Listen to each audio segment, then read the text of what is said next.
Lele. Selamat datang.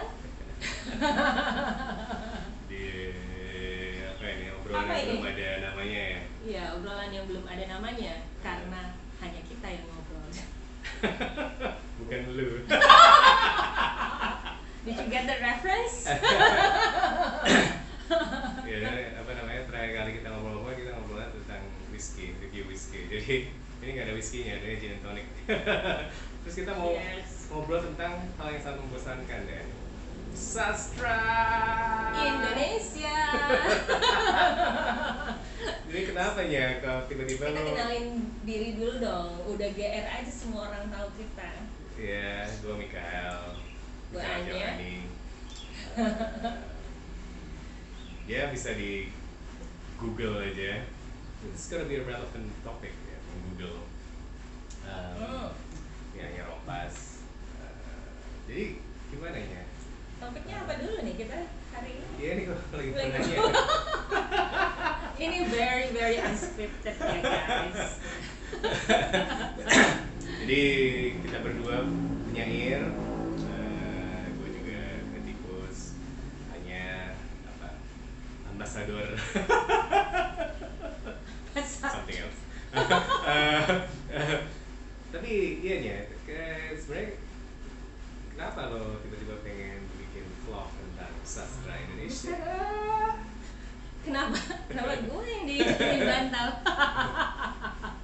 Kita berdua sih sebenarnya emang kepingin bikin acara ini yang memang belum ada namanya, untuk ngobrolin sastra Indonesia. Dan untuk edisi pertama kita mau ngomongin sebuah lokasi di mana mungkin Lock, ya. Sherlock. Sherlock Holmes udah kebanyakan bercanda, di mana mungkin khususnya gue ya mulai berpuisi. Oke. Mikael juga ada sih waktu itu, tapi he thought he was like about it. Tapi kita bukan cuma akan ngobrol soal lokasi spesifik itu. Iya, ya. iya, enggak. Ini lokasinya itu adalah di Di internet. internet. Jadi ya kan Anya ini kan apa ya? Kalau zaman dulu istilahnya founder, co-founder Founder, sebuah iya banyak soal. komunitas puisi bernama Bunga Matahari yang dulu basisnya di Yahoo Groups yang sekarang baru saja ditutup. Jadi semua arsip kita hilang. Tapi apa namanya? Kalau lo kan udah sering cerita-cerita tentang Bunga Matahari, asal usulnya bagaimana segala macam gitu-gitu ya. Ya ada di Mungkin nanti ada ya. apa namanya, Buma tuh juga sebenarnya punya satu website Di internet. yang masih dalam sudah bisa diakses di gue lupa namanya, puisibuma.com. Ya terus apa Yes. namanya akhir-akhir ini Coba apa namanya ya. Instagramnya Puisi Buma sama Twitternya juga tiba-tiba aktif lagi. Ada hantu seorang tukang kebun yang Iya, apa namanya iya. mengaktifkannya lagi. Tapi sebenarnya kita nggak akan cuma ngomong soal Bunga Matahari sih, kita pengen ngomong soal sastra internet itu secara general. Mungkin pertanyaanku pertama ke Anya adalah sebenarnya masih relevan nggak sih apa namanya label sastra internet itu? This is like 2021 gitu kan. Apa namanya internet has been around since I don't know last century gitu kan. Dan Gue apa mulai namanya? pakai internet tuh 97 kayaknya. Aku 94, 95. Hmm. 95. Nah, anyway, tapi iya kayak misalnya salah satu yang jadi trigger kita untuk bikin ini adalah kan akhir tahun lalu tuh masih ada kayak webinar gitu di DKJ. Terus judulnya itu jasa dan dosa sastra internet. Itu kan kayak apa ya? Kalau gue sih emang trigger banget sih dengan itu karena kayak apa namanya? Kenapa yang dipertanyakan selalu dosa sastra internet gitu kan? Kenapa nggak dosanya DKJ apa gitu kan? Dosa Salihara apa? Dosa apa namanya gatekeepers lain sastra Indonesia apa gitu kan? Terus sastra internet itu sendiri kan kayak it sounds so stupid gitu, kayak apa namanya kalau ngobrol ke anak-anak Gen Z sekarang gitu kan, I don't think they apa namanya distinguish between things written on the internet or on Sama their di mobile kenyataan, phones atau di ya, I mean internet itu kenyataan. Internet juga kenyataan ya, benar. So that's my first question, yang tentunya seperti orang tahu, my question usually turns to discourse di rumah. Ya, jadi menurut lo masih relevan gak sih label itu? I'm a bit torn, apa namanya, to be honest gitu ya. Karena walaupun waktu itu anak-anak tukang kebun Buma, jadi kita waktu itu mencoba membuat kata founder lebih manis dan lebih friendly dan nggak kayak ada jenjang antar founder dan member gitu loh. Tapi lebih ke ya udah kita apa namanya ya, semuanya kedudukannya setara, tapi ya basically tukang kebun tugasnya adalah membuat obrolan lebih enak di Nilis, terus mungkin menginisiasi beberapa acara di luar Nilis gitu. Relevan enggak relevannya, kalau menurut gue sih begitu gue apa namanya, mulai gue sebelum Buma tuh kan ikut this apa namanya ya, forum tapi yang bentuknya website, namanya peterik.org. Jadi gue bahkan waktu itu nggak tahu kalau ternyata ada ini tuh namanya puisi internet. So I just do what I felt at that time I need to do gitu kan, untuk memperluas wawasan gue tentang puisi dan menulis puisinya juga. Kalau sekarang, let me think about this. Mungkin ini ya, kalau dianggap sebagai platform, iya mungkin bisa dibilang cukup relevan gitu. Kalau kita mau mencoba mengkategorikan gitu, ada sastra yang dimuat di koran, ada sastra yang diterbitkan dalam bentuk buku, dan itu juga penerbitannya bisa major, bisa minor, indie, atau bahkan self publishing. Terus kemudian ada sastra internet gitu, dan yang sebenarnya kalau kita mau melihat apa yang terjadi di luar sana, sebenarnya sih cukup menarik ya, karena sastra internet tuh sebagai vehicle, tapi juga sebagai teknologi. Relevannya, jadi kalau buat gue apa namanya, bisa, I don't like label, tapi for the lack of a better word I guess gitu, kalau memang ada sebuah ya kategori yaitu sastra internet, lebih penting lagi yang dibicarakan adalah sastra internet itu apa jadinya. Jadi bukan hanya lokasi, bukan hanya apa namanya, wadah, bukan hanya vehicle, tapi justru juga could be its own thing. Misalnya nih, contoh sederhana aja gitu, puisi-puisi di Instagram. Nah, yang gue perhatikan apa namanya, kebanyakan yang nulis di situ tuh memang kebanyakan anak-anak Gen Z gitu kan, yang mau mengeksplor format Instagram sehingga mereka bisa memasukkan puisi-puisi mereka. Yang udah sering kita lihat ya pastinya ada apa namanya, tulisan gitu kan, dibikin dengan font yang cakep lah ya gitu kan, terus mereka mendesainnya kayak jadi satu post di Instagram. Tapi yang gue waktu itu lihat ada satu sih yang menarik, kalau nggak salah ya, I could be wrong, dan kalau misalnya emang gue salah, kalau dikasih tahu ya di kolom komen di bawah. Swipe poetry, so apa namanya, mereka juga kayak memanfaatkan carousel post gitu untuk bikin untuk menampilkan puisinya di Instagram. Dan itu kan memang apa namanya, I think the process was, Instagram tuh bisa diginiin, puisiku juga bisa digituin dong kalau gitu. Dan gambarnya ya, visualnya juga nyambung gitu loh, dari post slide 1, 2, 3, 4 sampai whatever 10 yang max. So I think that's interesting.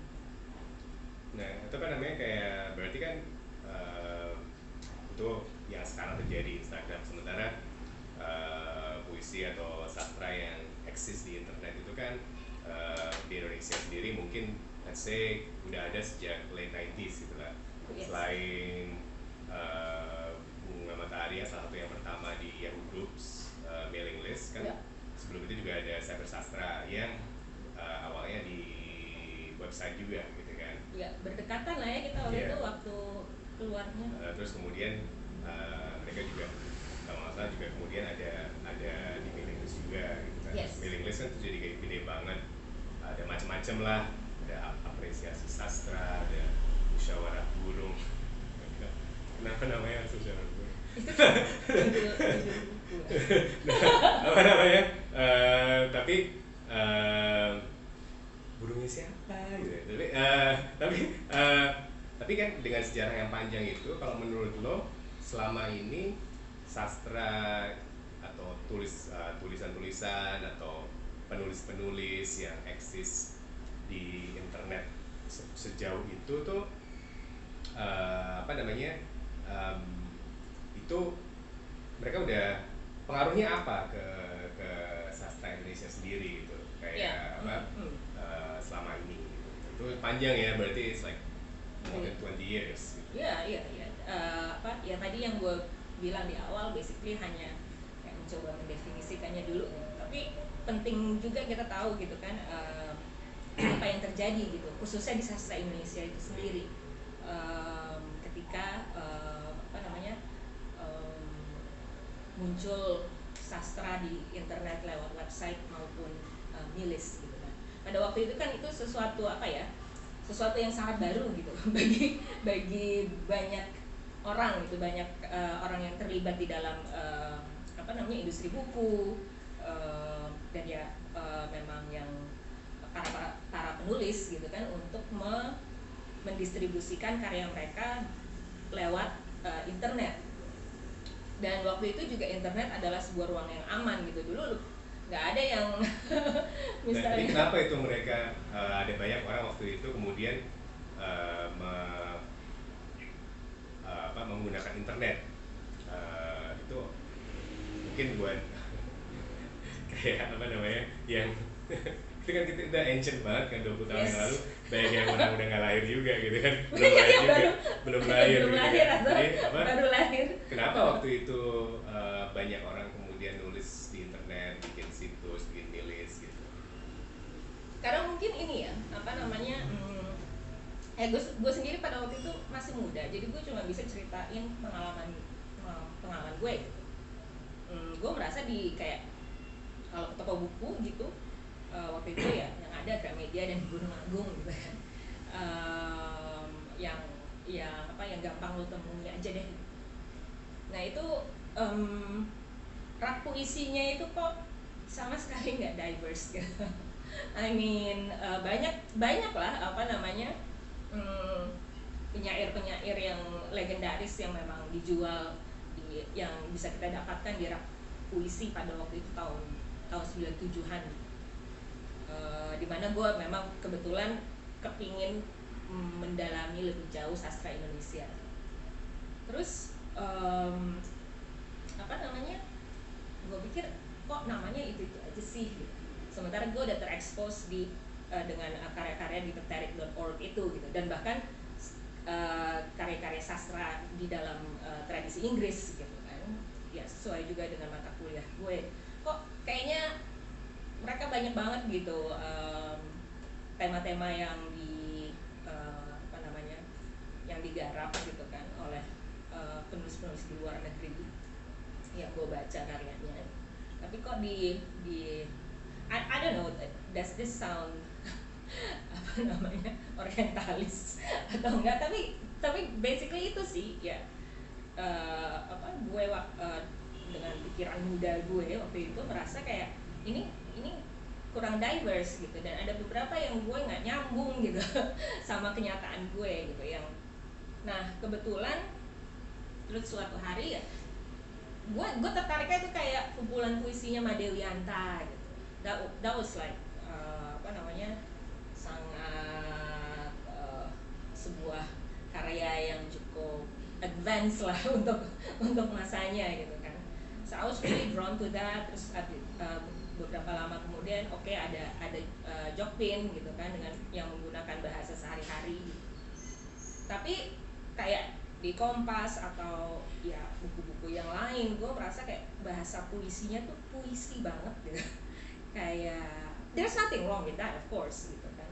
Cuman gue yakin sebenarnya gaya puisi dan bentuk kesenian apapun itu pastinya bisa beragam. Kalau tidak bisa dibilang harus beragam sebenarnya, karena nggak ada manusia yang benar-benar sama gitu. So yeah, gue merasa mungkin orang-orang yang akhirnya merasa termerdekakan oleh internet karena mereka merasa oh ini ada taman bermain buat gue, dimana gue bisa jadi siapa aja yang gue mau basically, karena dulu nggak ada yang pakai nama asli gitu kan. Gue nggak apa kayak gue gitu kan.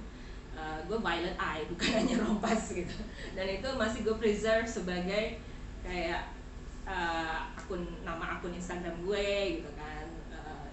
Twitter juga dipakai itu supaya gue nggak lupa sama kulit gue. Terus ya udah, dan memang asik sih begitu apa namanya, ketemu lebih banyak orang yang baik di dalam milis Buma sendiri atau milis sastra yang lainnya, ya benar gitu, ternyata banyak banget gaya berpuisi yang ditulis oleh orang-orang Indonesia dimanapun lokasinya gitu. Dan itu juga yang menarik buat gue gitu, di internet kita bisa ketemu sama orang-orang, ya karena gue tinggal di Jakarta, gue jadi wow gitu kan, ada yang dari Bandung aja gue udah seneng gitu kan. Dan inget juga pada waktu itu memang internet tuh nggak readily available atau belum bisa diakses oleh banyak orang di luar Jawa, gue pikir ya. So apa namanya, bahkan di luar Jakarta kalau menurut gue. So it was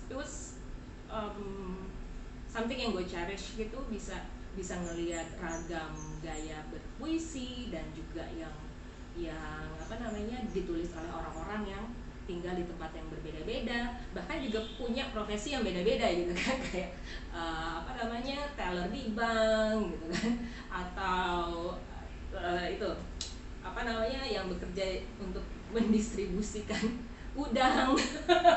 jadi keragaman itu yang membuat gue merasa waktu itu sastra internet itu sangat kaya dan mampu menghubungkan banyak orang dari berbagai lokasi dan berbagai latar belakang sih sebenarnya.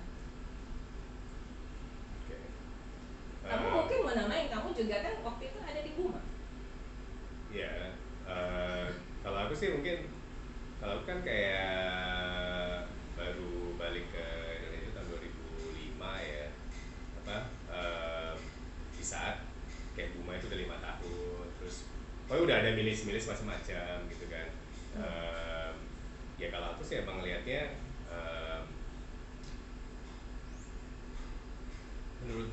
menurutku sih lucu juga sih, karena aku ngelihatnya waktu itu di internet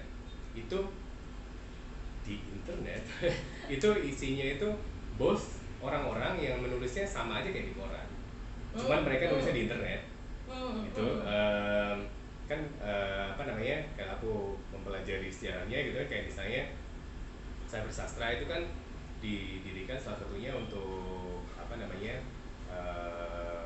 memberikan gatekeeping yang berbeda dengan gatekeeping koran gitu kan. Karena koran dianggap terlalu ya konservatif seperti kamu bilang gitu kan.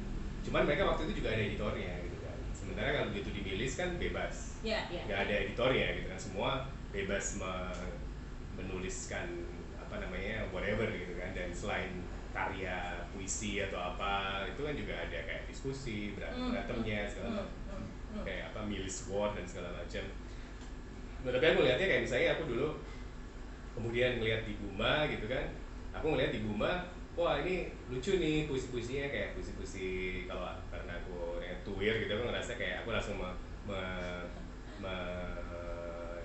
ya, menyambungkannya dengan kayak di sejarah puisi Indonesia ini kayak puisi-puisi beling nih gitu kan, kayak revival of puisi beling tapi ya dengan gaya yang sekarang gitu kan apa. Nah itu kalau itu memang berbeda dengan apa yang ada di luar internet.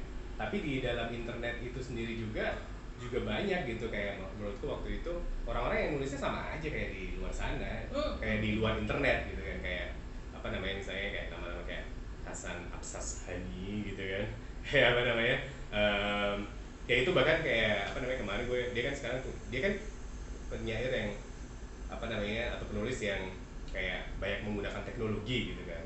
Dia termasuk blogger yang salah satu yang pertama, ikutan Twitter salah satu yang pertama, dan dia juga vlogger yang sangat aktif sekarang gitu kan. Tapi kayak misalnya kemarin aku nonton salah satu vlognya gitu kan, dia membahas kayak apa namanya penyair luar mana yang harus kita baca gitu kan. Nah terus luar apa? Luar Indonesia. Luar Indonesia. Nah, terus tapi terus kemudian kayak dia bilang, oh sekarang kita punya internet. Ini tahun 2021 ya gitu kan. 2020 lah ya. Atau 2020 aku lupa lah gitu. Pokoknya aku nontonnya kemarin gitu 2021. Ada internet, jadi kalian dia kan kayak menjawab komen gitu kan, menjawab pertanyaan netizen gitu kan. Terus kalian harus bisa menemukan sendiri nih penyair-penyair di luar. Terus dia ngasih contohnya ya, Pablo Neruda. Ya, Pablo Neruda mah nggak perlu internet. Kayak dikapalin ya, kayak apa bukunya juga banyak di apa namanya di toko-toko buku di mana-mana dari dulu, dari zaman dahulu kala juga ada Keles gitu kan. Sehingga kalau menurutku kayak apa namanya ya apa namanya I'm not judging but I am gitu kan, tapi kayak apa namanya it's like the internet is like for me it's more of a apa ya, kayak itu memberikan kebebasan, termasuk kebebasan buat orang-orang yang sebenarnya apa namanya ya nggak terlalu into di internet gitu kan. Kayak misalnya kamu bilang tadi kayak orang yang menggunakan kayak mungkin format yang diberikan oleh internet itu sendiri gitu kan. Itu untuk ya coexist di situ gitu kan, dan itu sih valid aja sih menurutku gitu kan. Nah kalau buatku selama 20 tahun ini sih, tapi memang kalau menurutku internet tuh sangat berjasa gitu kan. Menurutku dosanya nggak ada gitu kan, kayak jasanya ya memang untuk memperluas kasanah apa namanya sastra Indonesia itu sendiri. Dan kalau yang kita apa namanya actually are involved in mungkin kayak puisi gitu, karena dari situ kan dari distribusi karya yang mungkin dulu bukunya Neruda lewat kapal, terus kemudian diterjemahkan oleh nggak tahu lah Pustaka Jaya or whatever gitu kan. Kalau sekarang kan lo you can just like read it anywhere gitu kan, apa dan you can read more than just like apa namanya Abang Neruda. You can read like I don't know George Charles, Geraldine Kim, anyone gitu kan lewat internet itu. Sehingga kalau aku ngelihatnya sekarang misalnya kayak penyair muda gitu kan, mereka jauh lebih dipengaruhi oleh penyair-penyair dari mana aja gitu. It's like apa namanya selain dipengaruhi oleh internet culture. Misalnya kemarin kita ada teman kita Ara Riza yang nulis puisi yang tentang dating app, lupa Lex ya, Lex gitu kan, kayak yang cuma isinya teks ya. Sebenarnya kayak text based dating app. Nah itu kan kayak apa namanya, itu something yang menurut mungkin seperti kamu bilang tadi gitu, yang puisi yang memang bukan cuma eksis di internet, tapi memang isinya, kontennya pun kontennya dan gayanya itu tuh memang mengolah universe yang memang eksisnya di internet gitu kan. Dan itu menggabungkannya dengan yang terjadi di luar internet gitu kan. I'm not gonna say like real life anymore gitu atau kayak maya dan nyata gitu kan. Because everything is internet is real gitu kan. It is reality gitu kan. Nah itu sih kalau menurutku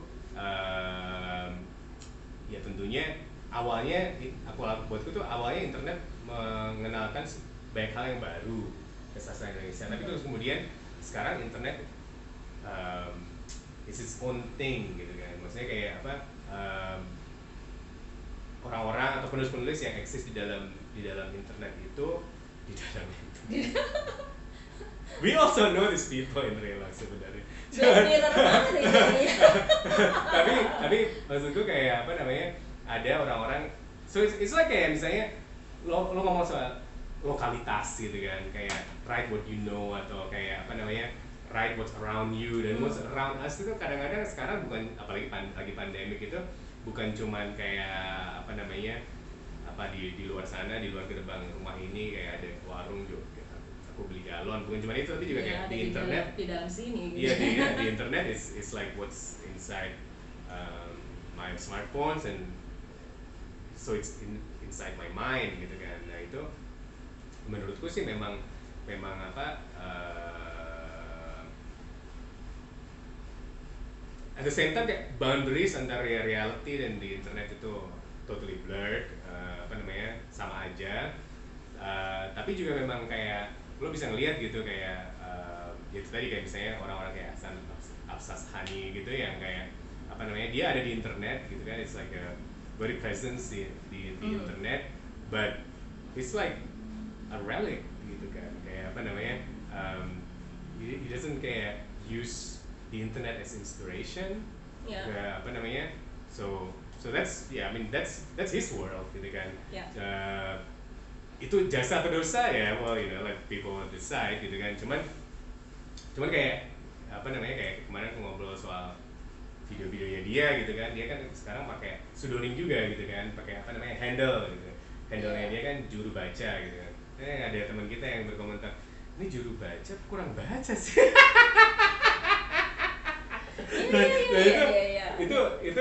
Itu menarik, buatku menarik juga sih, karena kayak sometimes I feel like the internet has like apa namanya, taught us so much gitu kan di Indonesia, tapi juga for some people the internet hasn't really affected them that much or evolve themselves gitu kan, kayak apa namanya, forgot what I wanted to say.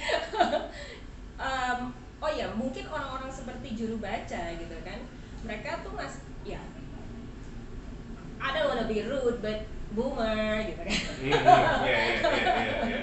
Jadi mereka tuh menggunakan internet untuk mendistribusikan pemikiran yang sebenarnya sudah apa namanya ya, pikiran mereka sebelum mereka kenal internet.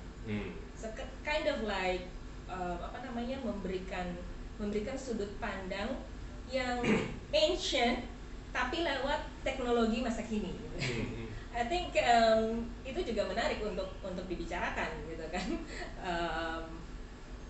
Apa namanya ya, berarti ada orang-orang yang memang menggunakan internet sekadar gitu, apa namanya, untuk mendistribusikan pemikiran mereka gitu, whether it's kayak bagus kalau yang groundbreaking and very relevant to our world today, tapi juga ada yang masih apa ya, punya paradigma berpikir yang sudah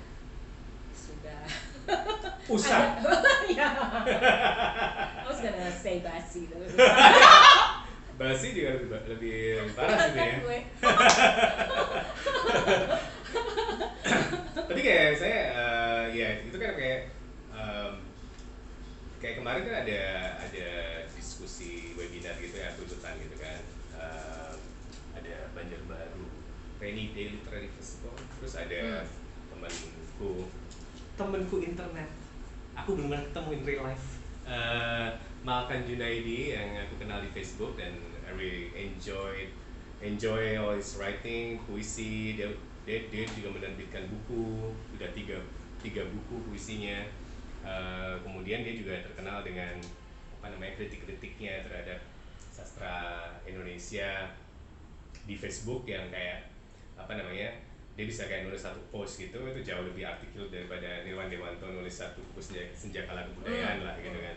Nah itu ya dia itu waktu itu di webinar itu salah satunya dia mengeluhkan tentang kurangnya kreativitas penulis Indonesia gitu kan, terutama penyair gitu kan. Dan itu buatku sih menarik sih gitu, karena gini, kalau aku ngelihatnya kalau di apa namanya di Facebook, di silo Facebook yang apa namanya I share with him gitu kan, itu tuh memang banyak banget sih memang yang basi gitu kan. Orang-orang yang nulis tuh kayak apa ya, orang yang nulis puisi itu yang kayak ya gitulah, kayak Jokpin Light atau whatever gitu kan. Terus kemudian orang-orang yang menulis kritik sastra dengan kayak masih kayak pengen kayak jadi semacam Subagio Sastrowardoyo atau Budi Dharma atau bahkan Sapardi Djoko Damono baru gitu, KW gitu kan, like very kayak basi tadi gitu kan. Cuman masalahnya kalau di internet gue, di silo gue yang mungkin apa namanya mungkin tidak terhubungkan dengan silonya si Malkan, gue apa namanya banyak menjumpai hal-hal kreativitasan yang mungkin dia cari gitu kan. Yang kayak I'm amazed gitu, kayak misalnya Lex-nya si puisi Lex-nya si Rara itu kan kayak gila, gue baca gue ngakak 2 hari gitu kan.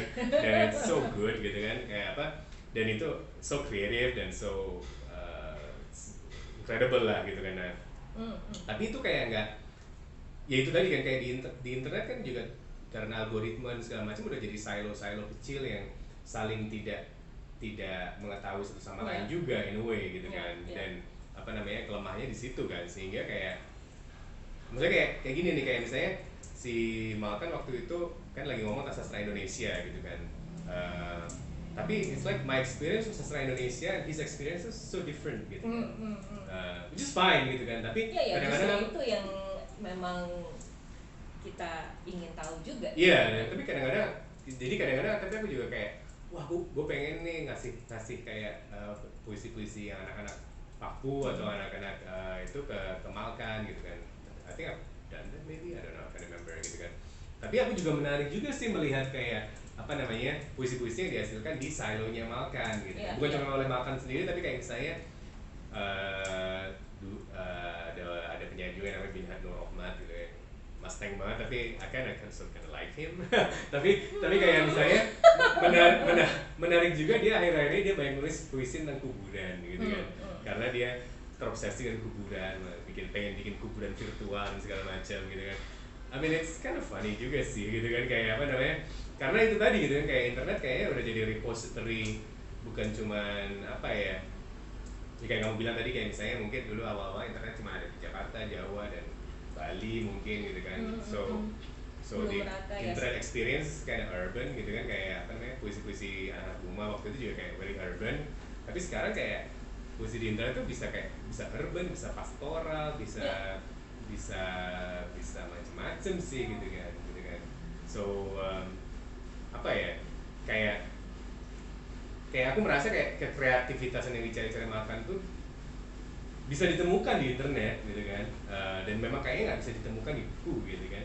Ya terbit sekarang ini jarang gitu kan, atau di koran apalagi gitu. Cuman apa namanya, they can also be very easily invisible gitu, karena apa namanya silo internet tadi itu tidak saling berhubungan gitu kan.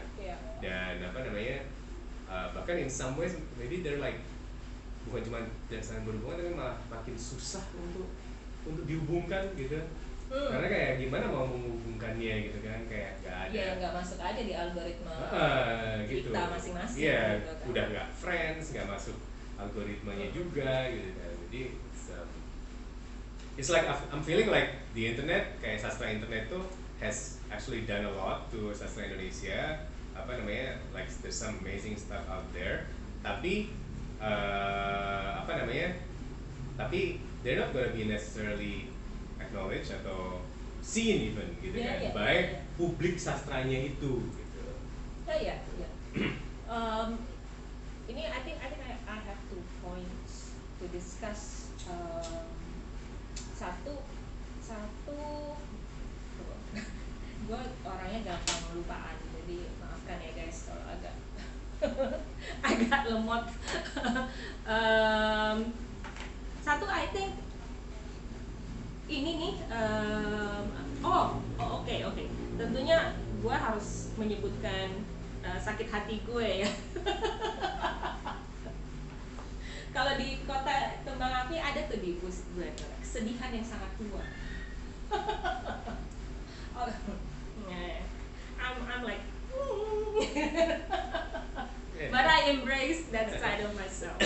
Anyway, karena dulu sastra internet itu memang dibilang sastra sampah gitu kan oleh para gatekeepers di tahun 90-an ya. 90-an ya, sampai 2000-an ya. Mereka kan ya cukup lama dong, apa kayak GM udah dari tahun berapa berkuasa di. Oh ya, berkuasanya dari tahun 65. Tapi mereka mulai berkomentar soal sastra internet kan baru setelah tahun 2000-an ya. Pertama di Republika, terus kemudian masuk di majalah Tempo ya. Iya, di Republika kan Ahmad.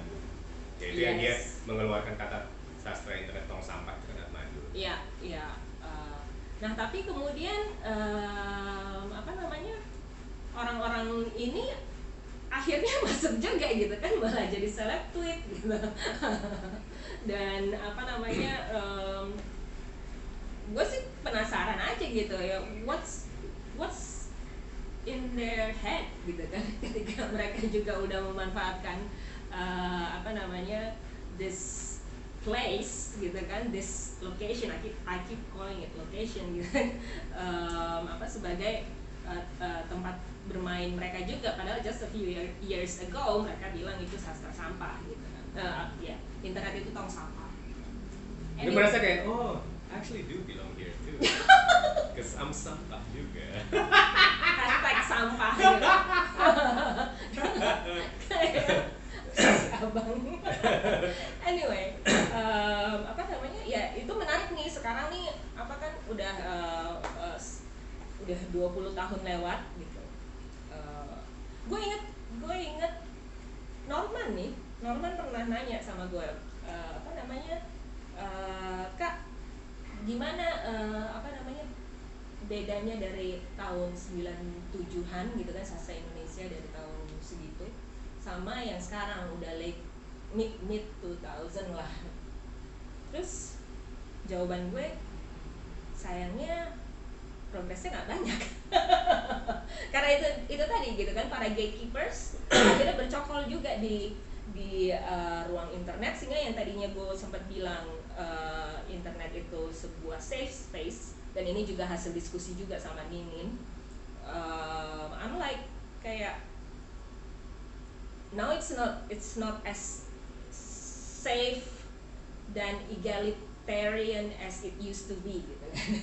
Atau mungkin memang itu yang gue rasa apa namanya zaman dulu kayak gitu tuh cuman gue being delusional, bisa juga. Tapi yang jelas apa namanya, ini sedikit rewind, gue balik lagi kayak walaupun pensaring.org waktu itu kayak website, tapi sebenarnya strukturnya lebih kayak forum gitu. Jadi nggak ada editor gitu. You just have your readers commenting on whatever you post di your mini site gitu. Nah, makanya gue merasa kalau di internet itu ya udah semua orang punya kesempatan, punya apa namanya, bahkan harus juga berani gitu kan untuk say their minds gitu. Apa namanya ya, untuk menyuarakan pendapat mereka.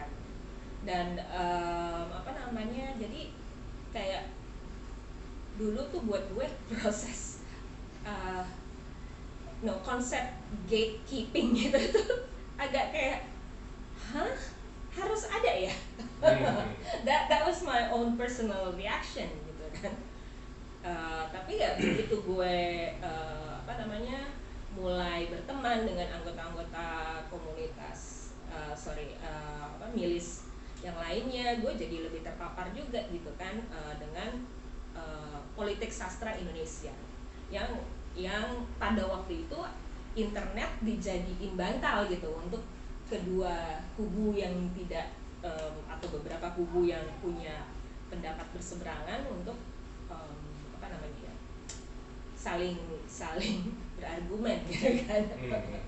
So ya argumen sih bagus ya, tapi bahkan yang gue pikir sebenarnya ini bisa jadi dialog yang sehat gitu ya, tapi ternyata malah jadi saling menjatuhkan gitu kan. Itu something yang apa namanya buat gue juga terlalu apa ya, sangat disayangkan lah gitu terjadi.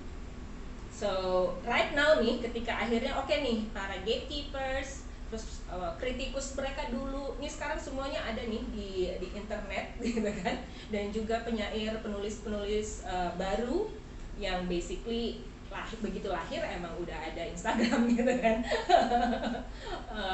Apa namanya it's like maybe a petri dish, you know. Ini nih virus virus sastra.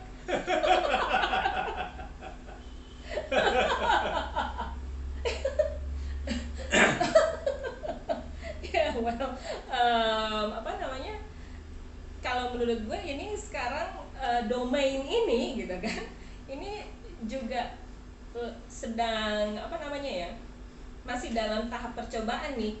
How can we really coexist gitu kan with people who are, you know, who don't share our beliefs, who don't share our styles in writing gitu kan, atau bahkan apa, gue juga mempertanyakan gitu, misalnya kayak di antara anak Buma sendiri aja dulu deh gitu, contohnya dari dulu kalau kami nongkrong gitu kan, tukang-tukang kebun dan beberapa temen juga yang datang ke acara open mic kami waktu itu namanya Kebun Kata gitu, apa namanya, dari kita juga banyak kok yang punya pendapat berbeda gitu, tapi kita selalu mengkomunikasikannya langsung dan mencoba mencari kayak entah titik temu, entah apa namanya, akhirnya agree to disagree gitu kan, atau bahkan malah memperkaya wawasan masing-masing gitu. Bahkan waktu itu Buma sendiri setelah menerbitkan antologi, kita dapat gila anggota baru banyak banget gitu kan. Dan ini jarang gue omongin di publik gitu. Bahkan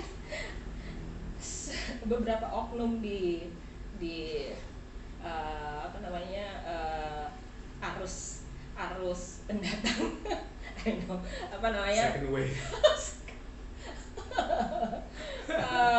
apa namanya, anggota-anggota yang tertarik untuk bergabung dengan Buma gitu kan, orang-orang yang tertarik ikut milis Buma setelah antologi Buma kayak yang mendapat respon yang positif dan banyak diliput media.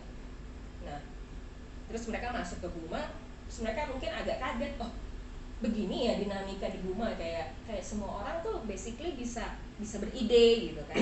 Dan apa namanya, bahkan kita juga nggak, yang beride ini do you apa namanya, lu jadi PIC-nya deh gitu kan, yuk, tapi kita bantuin bareng gitu kan. Apa namanya, mereka akhirnya beberapa dari mereka ya membuat kudeta dong. Nah, apa, waktu itu gue inget banget, karena mereka kayaknya kepingin bikin komunitas Buma dan mungkin puisi internet sebagai apa namanya, yang sesuatu tuh yang kita harus belajar dari seorang guru gitu.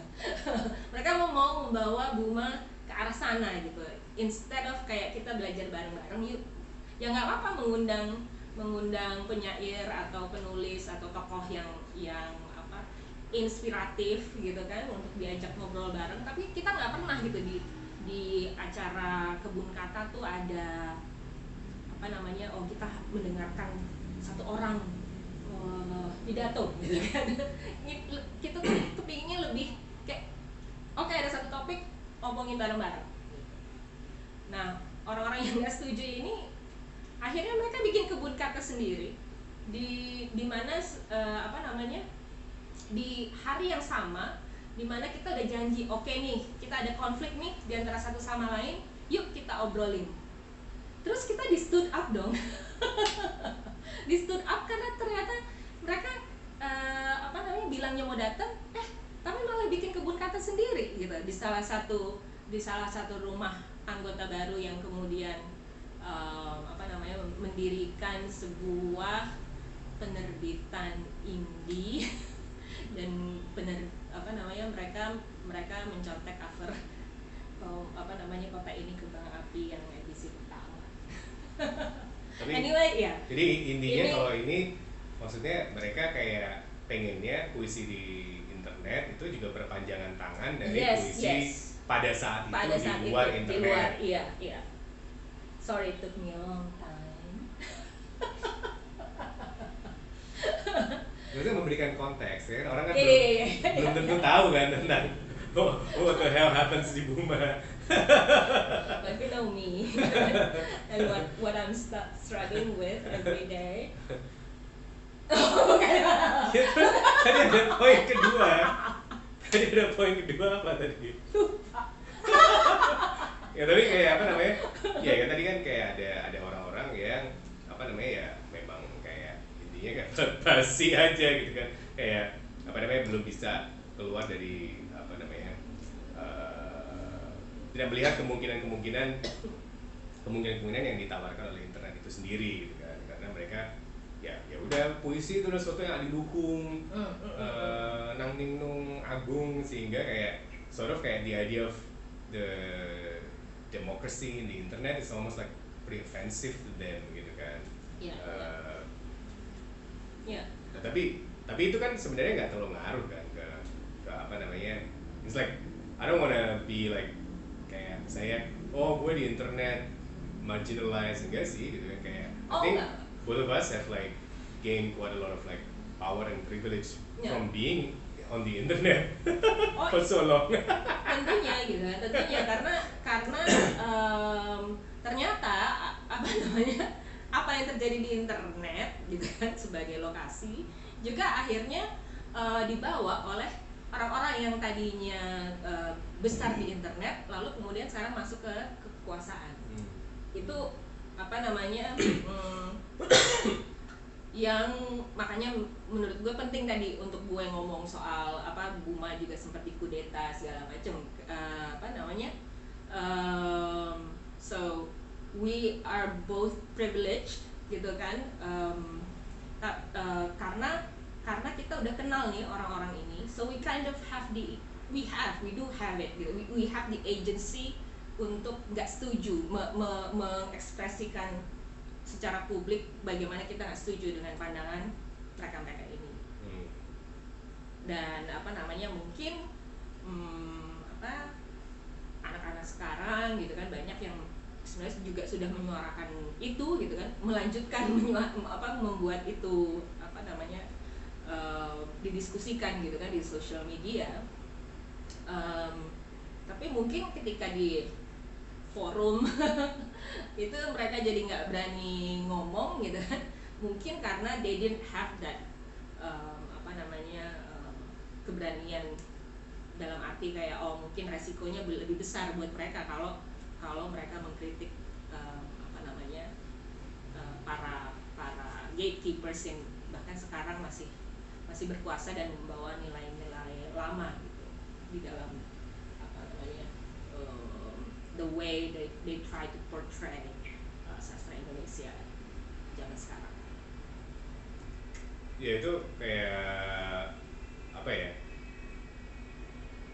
Aku sendiri kayak lihat kayak sekarang kan kayak terutama misalnya sejak pandemik gitu kan, sangat jadi menjamur kan, kayak apa namanya, podcast, kemudian apa namanya, literasi people gitu kan, yang kayak apa namanya, mereka punya Instagram account, punya podcast juga, punya vlog gitu kan, bookstagrammers gitu kan, apa namanya.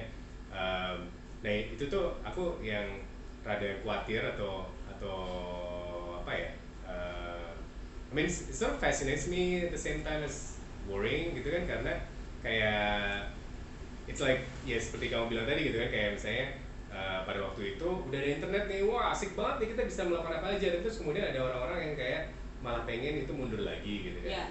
Kalau sekarang itu aku ngerasa banyak podcast gitu kan itu tuh juga kayak jadi mundur lagi gitu, cuman mundur laginya itu apa namanya, alasannya mungkin beda ya gitu kan, karena kayak misalnya podcast itu could be like a commercial apa namanya, undertaking juga gitu kan, vlog juga, bookstagram juga mungkin gitu kan, sehingga mereka kayak dalam mengejar konten gitu kan, mereka jadi kayak apa namanya, yang para kudetars Buma tadi yang kayak apa namanya, mengundang penulis-penulis yang udah terkenal gitu kan, untuk ngobrol di acara-acara mereka gitu kan. Nah terus kemudian for some reason a lot of these podcasters gitu kan, they don't really have like sort of critical apparatus atau kayak ketertarikan dengan sejarah sastra Indonesia atau menggali lebih jauh dari apa namanya klaim-klaim para penulis-penulis ini di program-program mereka,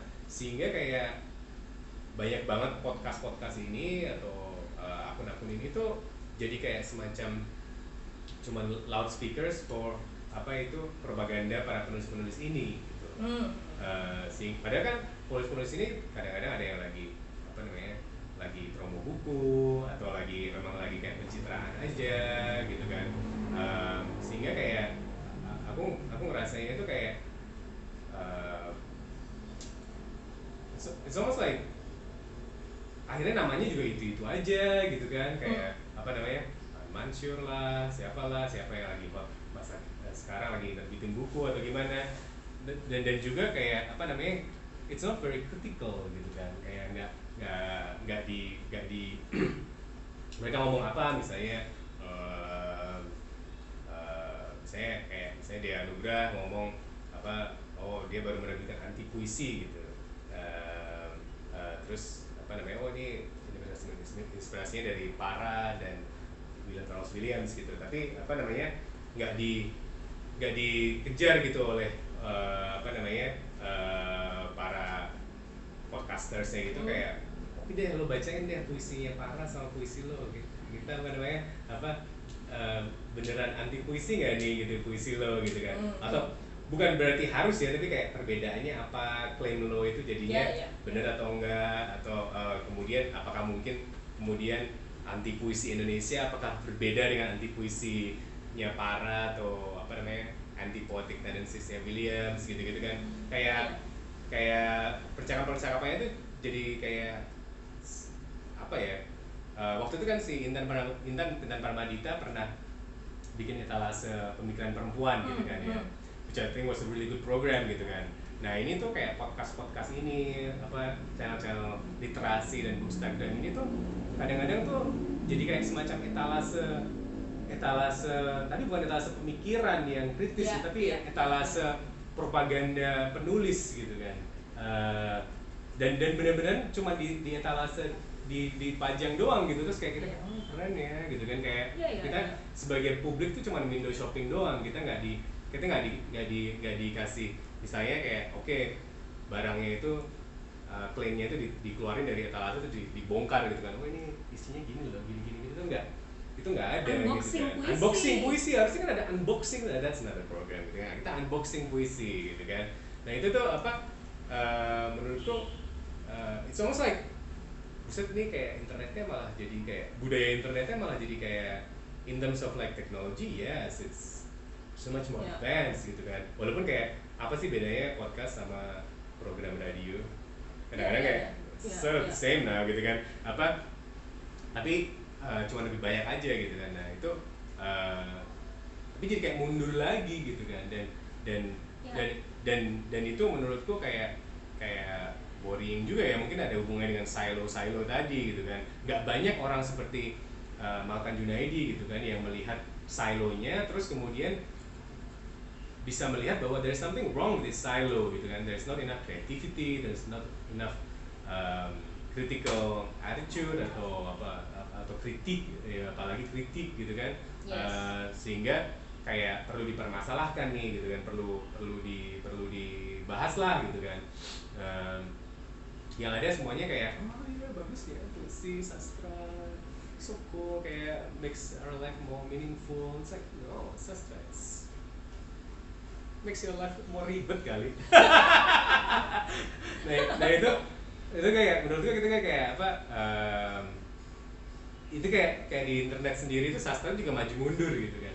Kayak maju satu langkah dan mundur lagi 2 langkah gitu kan. Karena ya suppose Indonesia is so big gitu kan, dan itu tadi kan apa namanya, soal akses itu kan masalah kelas juga gitu kan ya, apa namanya kayak akses, lo bisa mengakses internet, lo bisa bikin podcast, tapi lo apakah punya akses misalnya terhadap kayak apa namanya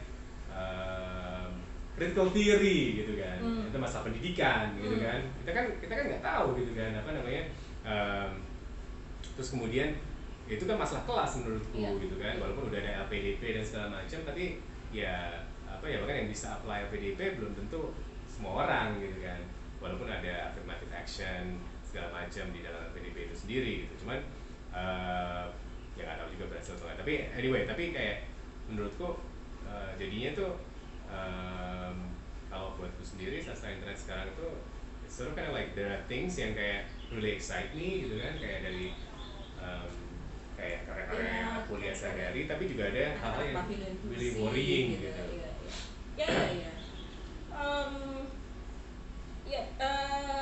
Ini agak nggak kayak lompat sedikit gitu, dari obrolan gitu kan anak-anak Buma nongkrong gitu kan, kita akhirnya berkesimpulan gitu, walaupun gaya menulis kita berbeda-beda gitu kan, puisi itu adalah kenyataan buat kita gitu kan. Dan apa namanya, I think salah satu kenyataannya adalah kita juga harus kritis terhadap karya sendiri atau apa yang kita perjuangkan.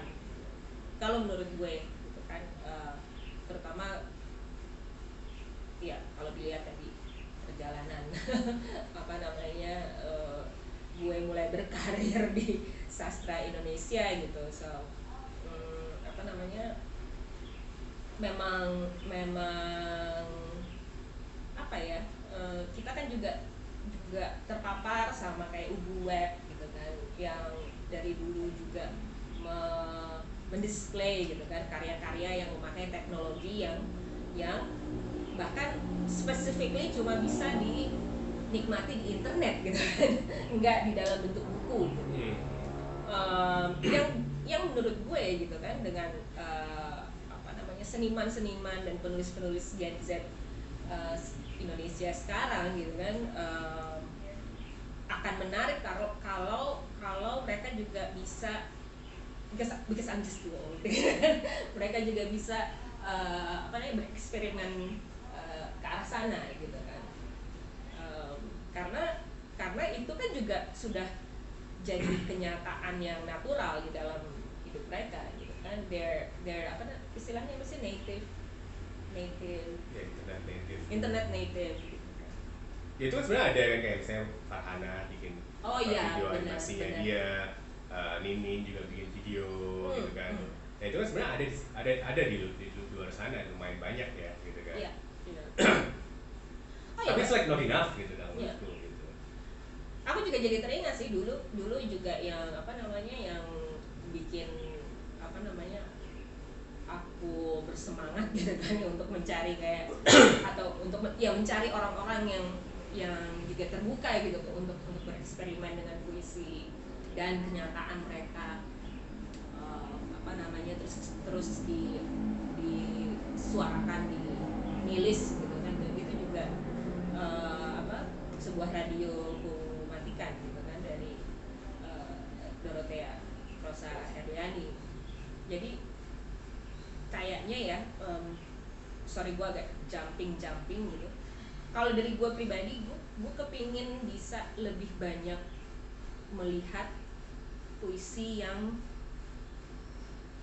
talks about your real life gitu kan, talks about you know apa namanya, memakai bahasa yang emang lo pakai sehari-hari gitu, bukan bahasa yang hanya lo pakai ketika lo menulis. Kayaknya dua itu bisa bisa bisa digabungkan gitu kan. Dan apa namanya, gue sendiri merasa udah mencoba ke arah sana, tapi ya karena mungkin pendidikan gue gitu kan, juga ada lah yang kayak terasa puisi-puisi gue yang juga terasa puisi gitu kan, tidak enggak se mind blowing Farhana atau Nining gitu, atau Rara gitu kan. I envy them so much gitu, but apa namanya, ya itu dia gitu kan, menariknya kalau kita bisa menemukan itu di internet. I think. Iya, ya kalau hal-hal ya kita tahu bahwa those things do exist gitu kan. Yeah. Just apa namanya kayak kadang-kadang it exists in a webinar gitu kan, or it exists on a sort of online session, Zoom session, paku puisi gitu kan. It's a apa namanya spoken word open mic thing that we host gitu kan. Nah itu it's like sometimes I feel like I want other people to know about this gitu kan, tapi juga kayak apa namanya, tapi juga kadang-kadang what's the point juga gitu kan, kayak orang juga beda-beda kok gitu kan. Kayak ada juga yang memang internet itu memang kayak memang lebih sarana distribusi gitu kan, kenyataan yang mereka apa namanya mereka display di internet itu adalah kenyataan yang bukan kenyataan internet gitu kan. So I suppose like sometimes I feel like I have to respect them as well gitu kan, walaupun misalnya mungkin it doesn't interest me that much gitu kan, tapi memang itu memang beda-beda juga sih gitu kan. Jadi kayak aku nggak tahu kayak apa namanya makanya mungkin tadi pertanyaan pertama aku adalah kayak kenapa, apakah label sastra internet itu relevan atau enggak, itu karena I was thinking like pada akhirnya kan internet itu it has become apa kenyataan yang distorted gitu kan. Ya, karena kayak dengan algoritma dan dengan segala macam kayak apa ya effect atau apa yang kayak di dalam saya kayak perdebatan di Twitter gitu kan, yang kayak apa namanya people making these claims, and in a way kayak di Twitter kan kita selalu berpikir bahwa what people say is the truth, padahal kan apa namanya belum tentu gitu kan. Kadang-kadang kita udah tahu nih, tapi nyatanya nggak kayak gitu kan. Cuman nggak bisa dibahas karena karena di internet udah terlanjur build that apa namanya narrative of certain truths gitu kan. Maksud gue kayak intinya adalah kayak apa namanya internet has become like a place gitu kan. Tapi kenyataan di situ tuh udah, kalau pakai apanya sih Hito Stereo tuh kayak udah post produce gitu kan. Sehingga kayak apa namanya it's like apa namanya kenyataan kita sendiri juga udah jadi post produce gitu kan. Sehingga kayak which is fine gitu kan.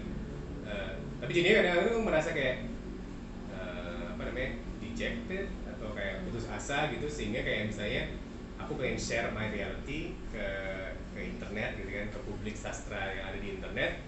I feel like ya itu what's the point? I mean, it might not actually be relevant to other people gitu kan. Ya. Padahal itu sebenarnya salah satu jasa internet gitu kan. We can get to know people who live a different life than us, I guess. So apa namanya ya, kita jadi lebih tahu gitu kan tentang kenyataan lain di luar kehidupan kita, which is I think at this time really important. Ya, nah itu maksudku kayak aku sekarang tuh lagi ragu apakah sebenarnya what I consume di internet itu, apakah kenyataannya itu memang beneran true, you know? You know what I mean? Kayak orang am I dealing with like apa namanya itu tadi propaganda, claim, post production of their reality gitu kan. Apa namanya, sehingga aku kayak jadi merasa kayak gamang the word, bukan gamang sih, aku juga suka gitu kan, kayaknya I just consume it as post production, it's okay gitu kan, kayak it could be entertaining gitu kan. Cuman kayak aku jadi merasa kayak I'm just saying kayak misalnya kayak aku jadi merasa kayak misalnya I saw Rara's performance the other day di Papin Puisi, kerja sama Spoken Bird Singapore gitu kan, kolaborasi gitu kan, and it feels so real to me gitu kan. It's to me gitu kan, apa namanya, terus aku pengen kayak and I know that that's real gitu kan, very true to the poet's life dan to the reality around her gitu kan. Tapi terus kemudian apa namanya, kalau itu dibagi keluar sana gitu kan, gimana ya, sometimes I'm feeling like it's the skepticism that I feel towards the things that I consume di luar sana itu juga dirasakan oleh other people. Kayaknya sih enggak sih, kayak orang sort of take it at face value, so maybe I should just share it. I was gonna say the same thing. Katanya anak-anak internet.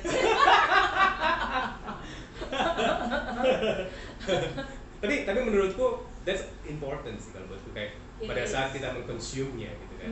Karena pada saat kita mengconsume things on the internet, I think we have to like have that like at least like a healthy dose of skepticism untuk kayak okay, this is like a post production of something, and how do I consume it gitu? Am I consume it as reality, atau am I going to consume it as reality, atau am I going to consume it as post production, atau am I going to consume it as a performance misalnya gitu kan, atau ya kayak misalnya kemarin komunitas Bambu kan bikin acara baca-baca puisi nih, gitu kan, baca-baca puisi,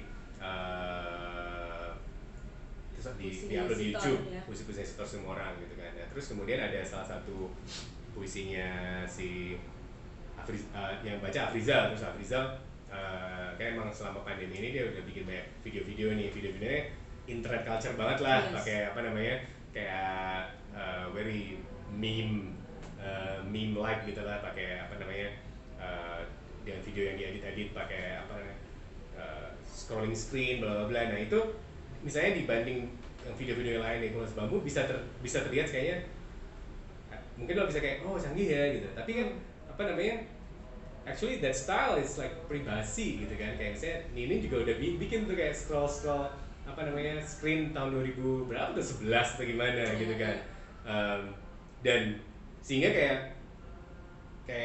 apa namanya, lo jadi kayak aku jadi ngelihat videonya Afrizal tuh jadi kayak is this a performance of Sitor's poem or a performance of his Afrizalness gitu, gitu kan, kayak apa namanya, in that context gitu kan, sehingga kayak I mean the two of them are like fine gitu kan, cuman kayak apa namanya, kalau lo melihat ini sebagai performance puisi Sitor, lo bisa melihatnya kayak oh menarik ya puisi Sitor digituin, tapi kalau lo melihat itu sebagai performance of Afrizalness, jadi kayak well it's par for the course for him, biasa aja. Dan kemudian kalau lo melihat sebagai performance of the internet, of the internetness of things gitu kan, itu jadi kayak makin biasa lagi gitu.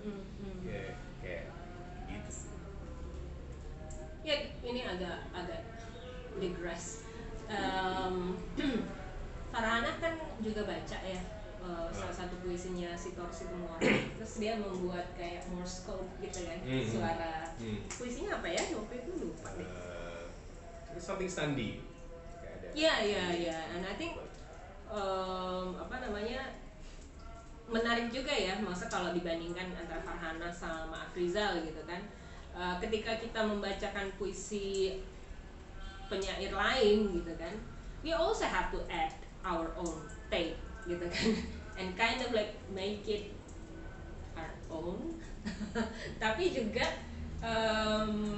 to what extent gitu kan pertanyaannya gitu, to what extent is it only for you or kayak can you just apa namanya, marry your style while also marry your style to the soul of the poem, something like that, kan? Sehingga kayak akan jadi pengalaman yang baru gitu kan buat bahkan buat penontonnya. Oke guys, itu udah kayaknya dari pembicaraan kita. Yeah.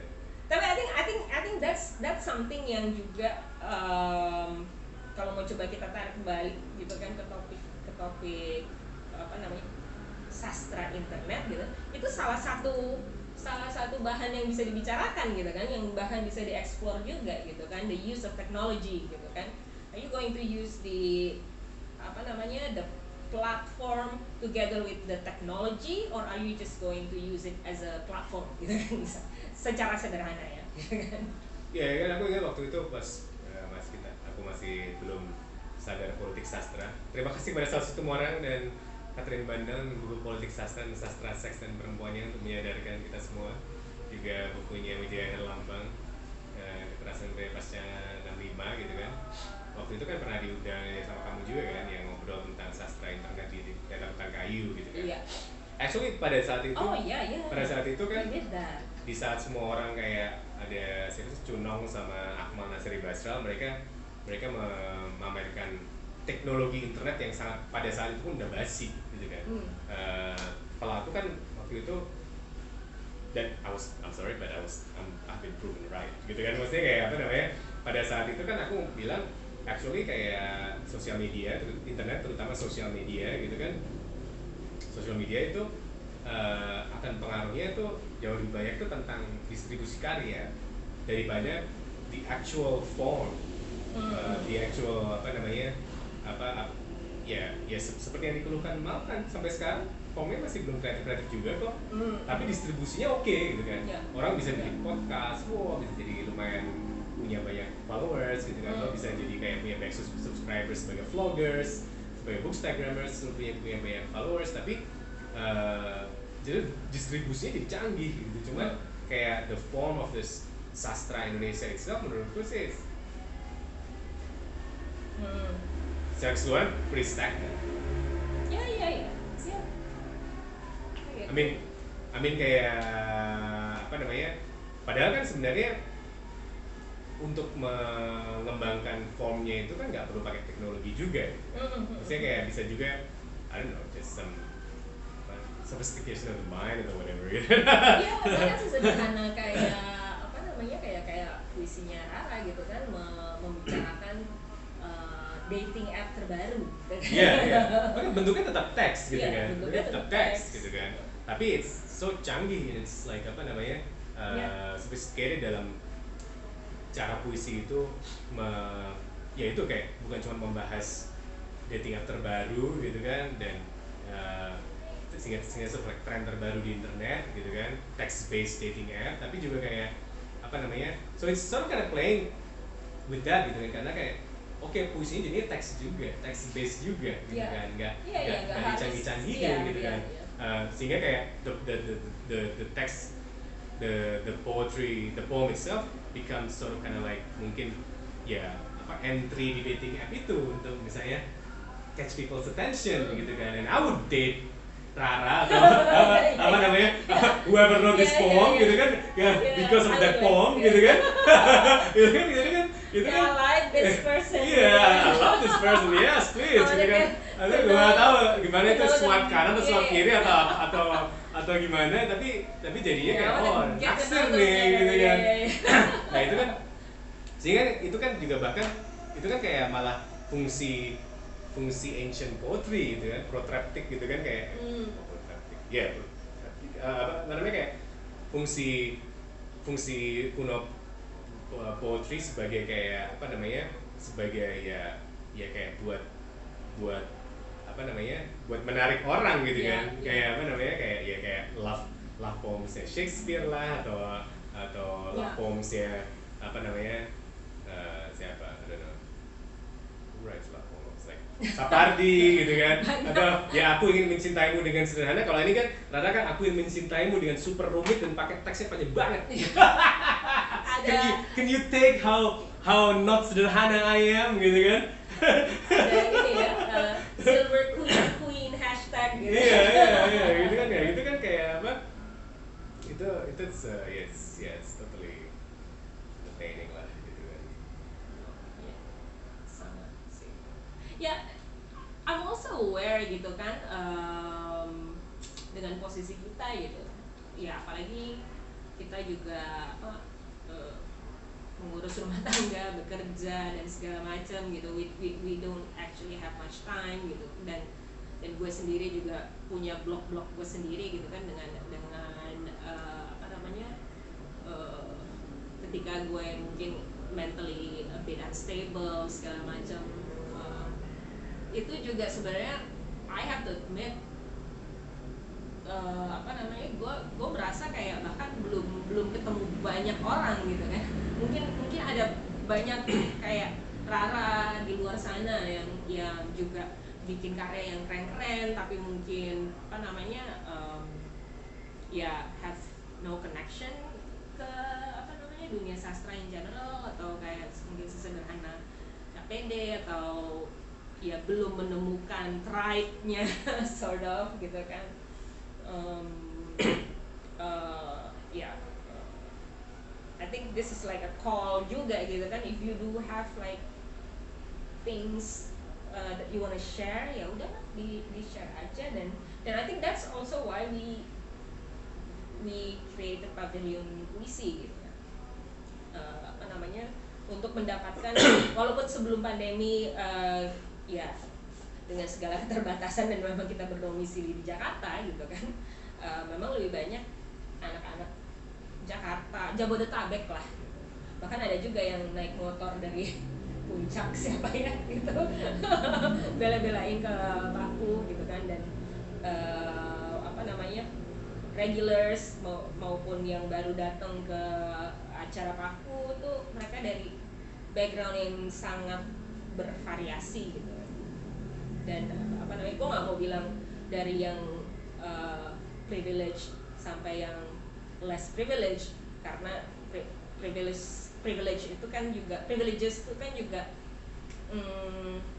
bisa dilihat dari berbagai sisi gitu kan. Maybe ada yang financial privilege tapi mungkin connection wise enggak gitu kan, salah satu contohnya. Nah, gue melihat di Paku everyone just blends together gitu kan. Tapi juga mereka semua punya suara-suara yang unik gitu, dan gaya-gaya yang unik gitu, in performing their poems. Dan apa namanya, I think dengan segala keterbatasan dan dengan segala privileges yang kita punya at the moment ya, gue mengharapkan juga dari Paku kita akan ketemu suara-suara baru, terutama karena sekarang setelah pandemi kita move to internet gitu kan. Dan banyak berkenalan dengan apa namanya, penulis-penulis dari luar Jawa bahkan. So apa, well basically intinya sih, kalau dari gue pribadi gitu kan, gue merasa kayak mungkin sedikit bersalah gitu kan, because I can't do more than that gitu. Tapi apa, untuk tahu lebih banyak gitu. Tapi apa namanya, and I think I can only do it through Paku.